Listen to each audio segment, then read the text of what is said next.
All right, guys, today's shoot, we're gonna be using 2 to 3 gel lights to create some amazing images. Check these out.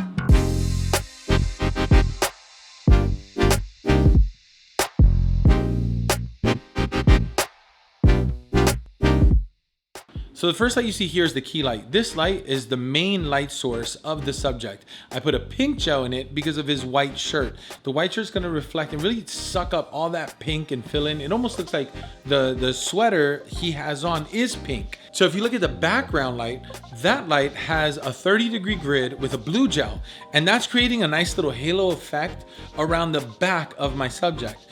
And if you look at the fill light we have here, it's a 2x3 softbox, much like the key light, at a way lower power, just providing a little bit of fill. Now this fill is providing a rim light on his right side and also filling in the background, making it purple because it's mixing with my pink key light.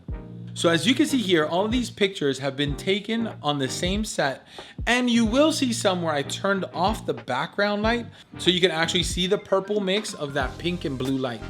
All right, guys, so that's it for today's video. I hope you guys enjoyed the pictures. If you did, go ahead and smash the like button. And if you have any questions, comment down below and don't forget to subscribe.